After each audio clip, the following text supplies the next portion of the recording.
현재 신종 코로나 바이러스 감염증 사태에 대응하는 차원에서 백신 개발 자체에 관심이 쏠려 있다. 하지만 백신이 실제로 공급되기까지는 백신을 개발하는 것뿐만 아니라 효능이 검증된 백신을 대량으로 생산하는 과정을 반드시 거쳐야 한다.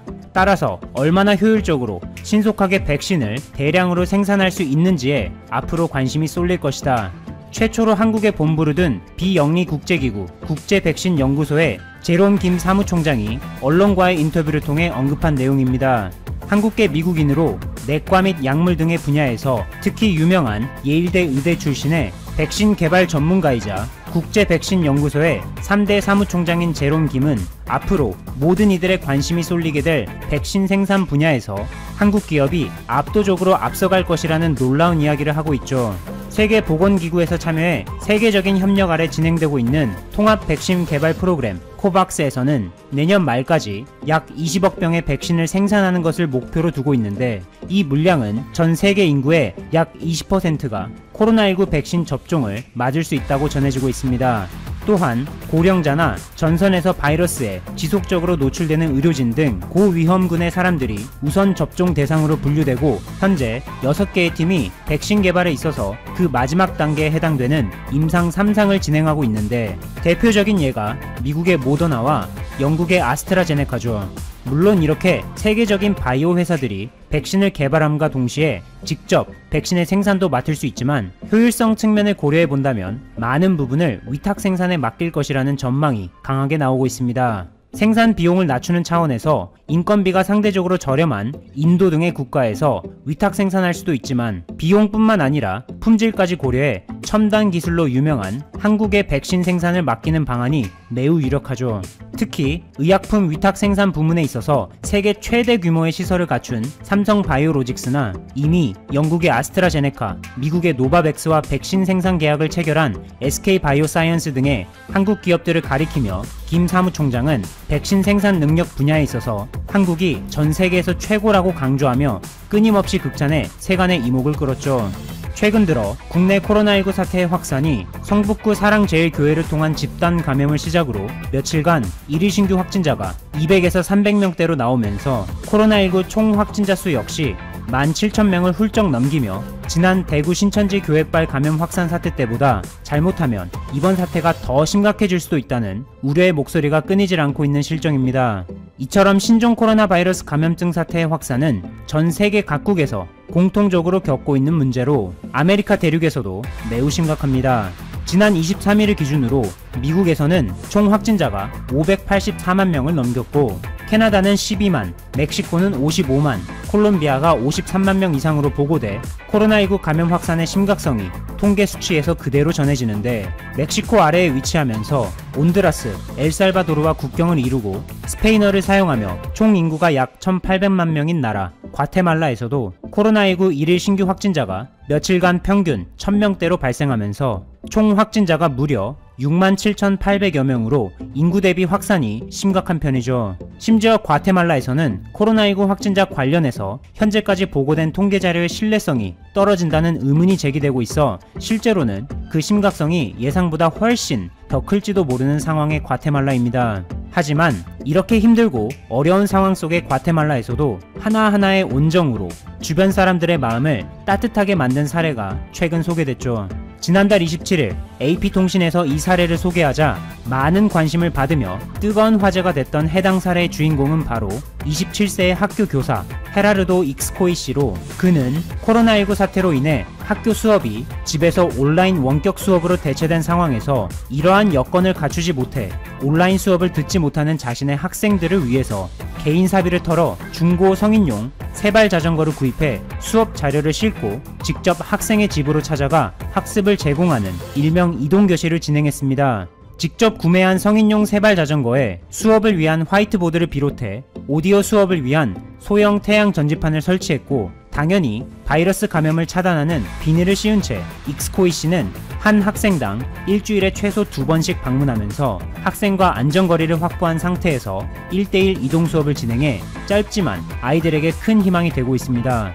과테말라의 서부 지역 산타크루스 델키체에 거주하고 있는 학교 교사 익스코이 씨는 자신의 많은 학생들이 다소 가난한 농촌 가정에서 자라고 있어 온라인 수업의 필수인 앱을 깔 수 있는 여건이 아니라는 것을 깨닫자 자발적으로 이동 수업을 진행해 코로나19 사태 속에서도 아이들에게 있어 소중한 학교 교육이 끊기지 않도록 하기 위함이죠. 이처럼 학생을 위하는 마음으로 솔선수범하는 선생님들이 있기에 비록 어려운 환경에서 학업에 임하고 있지만 아이들이 꿈을 포기하지 않고 끝까지 자신의 길로 나아갈 수 있는 것이라 믿고 있습니다. 한편 최근 과테말라에서는 아이들을 대상으로 즐거움과 교육 이렇게 두 마리의 토끼를 한 번에 잡은 일이 터져 주변의 이목을 모았습니다. 그 화제의 중심에는 바로 한국의 애니메이션이 있었는데 대표적인 사례로 아이들에게 뽀통령으로 통하는 뽀롱뽀롱 뽀로로 그리고 그 유명한 버스 캐릭터 꼬마버스 타요 두 가지를 들 수 있습니다.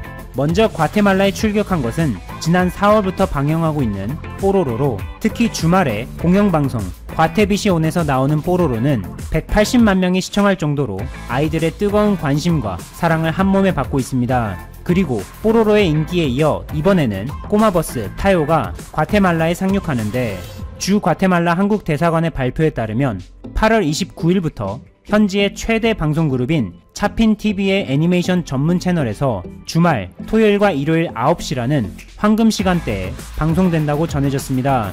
차핀TV의 편성 책임자는 한국의 애니메이션 편성을 두고 타요와 같은 한국의 애니메이션의 경우 아이들에게 재미도 주지만 동시에 교훈적이어서 많은 아이들이 볼 수 있도록 황금 시간대에 편성했다 라고 언급하며 한국 문화 컨텐츠에 대한 칭찬을 아끼지 않았습니다. 이로써 한국에서 뿐만 아니라 과테말라에서도 아이들이 뽀로로나 타요를 시청할 때만큼은 부모님들이 조금은 쉬었다 갈 수 있겠네요. 이 외에도 과테말라에서는 학교 교육 과정에도 한국을 집어넣어 큰 놀라움을 주고 있는데요. 주 과테말라 한국 대사관에 의하면 올해부터 과테말라 국정교과서와 민간교과서 23종에 한국과 관련된 내용을 무려 64페이지에 걸쳐서 수록했는데 그 예로 초등학교 교과서에는 별주부전, 의좋은 형제, 해님 달님, 흥부놀부, 단군신화 등의 내용이 중학교의 경우 한글, 한복, 한식, 한국의 역사와 경제 발전 등 한국의 전반적인 것들 심지어 산티아나의 어느 중학교에서는 봉준호 감독의 영화 기생충이 칸 영화제 황금 종려상을 받은 것이 등장하기도 합니다. 과테말라 교육부에서는 이렇게 정규교육 과정에 한국에 관한 내용을 비중 있게 다루는 이유에 대해 학생들이 한국 전래동화를 통해 우애와 효, 권선징악 등의 가치를 배울 수 있을 뿐만 아니라 한국의 역사와 경제 성장 과정 등을 배워 경제 선진국이자 방역 모범국인 대한민국에 대해 학생들이 더 많은 관심과 이해를 가질 수 있다고 설명하고 있죠. 이렇게 중미의 과테말라가 한국에 높은 관심을 가지고 한국 문화를 적극적으로 받아들이고 있는 것은 여러가지 요인들이 있지만 우선 과테말라의 기에르모 카스티요 부통령의 한국 발악기가 작용했습니다. 올해 초에 부통령으로 취임한 그는 지난해 한국을 방문해 한국의 개발 경험을 전수받아 과테말라 경제를 발전시키고 싶다고 언급한 바 있죠. 기에르모 카스티요 부통령은 상공회의소 의장, 직업훈련대학 총장, 노동부 차관을 지냈었는데 특히 직업훈련대학의 총장을 역임하면서 한국국제협력단 코이카와 수차례에 걸쳐 협업한 경험이 있습니다. 이때부터 그는 한국이라는 나라에 대해 아주 좋은 이미지를 가졌고 한국과의 협력을 매우 중요시 여기고 있으며 현재 한국은 과테말라의 3대 지원국이라고 언급하며 실질적으로 과테말라 국민들의 삶의 질을 높이기 위해서는 한국과의 적극적인 협력이 필수적이라고 강조합니다. 최근에는 과테말라 부통령실의 주도하에 한국의 코이카와 공동으로 포스트 코로나 뉴 노멀 시대를 맞아 2020 과테말라 혁신 공모전을 개최하여 혁신적인 아이디어를 공모하고 청년 인재를 발굴하는데 궁극적으로는 과테말라 미래 세대의 역량을 강화하기 위한 것입니다. 한국교류재단 코이카와 과테말라 정부의 협업은 이뿐만이 아니죠. 지난해 과테말라 수도인 과테말라 시티에 코이카의 지원을 기반으로 경찰교육센터를 건립해 한국에서 파견한 경찰 교원이 현지 치안과 관련해 범죄 대응 체계 구축과 경찰 행정의 선진화 등의 한국의 선진 교육을 제공해 현지 경찰의 역량을 강화하는 데 힘쓰고 있습니다. 또한 신종 코로나 바이러스 감염증의 확산이 심각해지는 최근에는 이 경찰교육센터를 경찰청의 통합상황본부로 활용해 유용하게 쓰입니다. 마지막으로 한국의 코이카는 세계 식량계획 WFP와 함께 코로나19 사태로 경제적 어려움에 빠진 과테말라의 소규모 농가들을 지원하는 차원에서 지역 농산물을 구매하는 챌린지에 직접 참여하기도 했습니다. 이 챌린지는 코로나19 사태의 확산을 막고자 봉쇄령이 내려진 지역의 이동 제한으로 판로를 찾을 수 없어 어려움에 닥친 농가를 돕는 취지로 지역 농산물을 선물 받은 사람이 다음 사람을 지목하는 릴레이 방식의 캠페인으로 프로덕토 차핀 파라 차핀스 라는 슬로건이 있는데 과테말라 사람을 위한 과테말라 제품이라는 뜻이라고 합니다. 아베 총리는 지난 17일 검사를 받았던 도쿄 게이오대 병원을 일주일 만에 재방문해 오전 10시부터 오후 1시 30분까지 약 3시간 30분 동안 검사를 받았다고 NHK 등이 보도했다. 아베 총리는 오후 2시쯤 총리 관저에 들어서면서 기자들에게 지난주 검사 결과를 자세히 듣고 추가 검사를 했다며 컨디션 관리에 만전을 기해 이제부터 업무를 열심히 하겠다고 말했다. 아베 총리는 이날 예정됐던 자민당 간부회의와 최장 연석 재임 기념 축하 행사를 취소했다. 이번 병원 방문으로 아베 총리의 건강 이상설은 더욱 증폭될 것으로 보인다. 아베 총리는 지난 19일에도 컨디션 관리에 만전을 기하기 위해 검사를 받았다. 지금부터 다시 업무에 복귀해 열심히 하겠다고 의욕을 나타낸 바 있어 이날 병원행은 더욱 주목받고 있다. 일본 정부 대변인 스가 요시히데 관방장관은 이날 정례 브리핑에서 향후 공무에 영향은 없는지 사실관계를 알려달라는 기자 질문에 매일 뵙고 있는데 변함이 없다고 생각한다고 건강 이상설을 부인했다. 아베 총리는 보통 6개월에 한 번 정밀 건강검진을 받는다. 지난 6월 13일 게이오대 병원에서 정밀검진 후 2달 만인 지난 17일 병원을 방문해 약 7시간 30분 동안 추가 검사를 받자 건강 이상설이 급 확산했다. 그런데 다시 일주일 만에 병원을 찾은 것이다. 지난 4일 발매된 주간지 플래시는 아베 총리가 지난달 6일 관전의 집무실에서 피를 토한 것으로 알려졌다고 보도한 바 있다. 코로나19 대응 실패로 인한 비판 여론 등으로 스트레스가 누적되면서 지병인 궤양성 대장염이 재발했을 가능성이 거론되고 있다. 아베 총리의 자민당 총재 임기는 내년 9월까지이나 건강 문제가 악화할 경우 임기 만료 전 강판을 배제할 수 없다. 아베 총리는 2006년 9월 1차 집권 때도 궤양성 대장염으로 1년 만인 2007년 9월 조기 퇴임한 바 있다. 스가 장관은 이날 브리핑에서 임기 만료 때까지 아베 총리가 근무할 수 있느냐는 질문에 그것을 위해 추가 검사를 받는 것이라고 생각한다고 말했다. 아베 총리의 건강에 대해 여야 정치권에서는 불안의 목소리가 나오고 있다고 아사히 신문이 전했다. 일본 내각법은 박 내각 출범 때 총리 유고 시임 시대를 미리 지정하도록 하고 있다. 아베 내각의 1순위 총리 임시대리는 아소 타로 재무상이고 이어 스가 장관, 모테기 도시미스 외무상, 다카이치 사나의 총무상, 고노타로 방위상 순이다. 아베 총리는 이날 2012년 12월 26일 2차 집권 1회 연속 재임 일수 2799일로 외종조부 사토 에이사쿠 전 총리가 세운 최장 연속 재임 기록을 경신했다. 1차 집권 기간을 포함한 전체 재임 일수 기준으로는 지난해 11월 20일 이미 역대 최장수 총리가 됐다. 아베 총리에 대한 건강이 상설이 일파만파 확산하고 있습니다. 일주일 간격으로 2차례나 이루어진 병원 방문에 아베 총리의 건강을 둘러싼 의문이 증폭되고 있는데요. 아베 총리는 지난 17일 건강검진을 위해 게이오 대학병원을 방문한 이후 일주일 만인 어제 또다시 병원을 찾았습니다. 비서관과 측근들이 나서 아베 총리의 건강에 이상이 없다고 입을 모았으나 첫 병원 방문 이틀 전인 15일 공식 석상에서 비틀거리는 걸음걸이를 보인 바 있습니다. 그보다 앞서 7월 초쯤 집무실에서 피를 토했었다는 보도도 그 뒤 이어졌습니다. 문제는 아베 총리의 다소 심각해 보이는 건강 이상설이 불거진 게 이번이 처음이 아니란 겁니다. 코로나19 정책 실패로 지지율이 추락하며 최근 정치적으로도 위기에 처해 있는 아베 총리가 계속 아픈 이유는 뭘까요? 영상으로 확인하시겠습니다.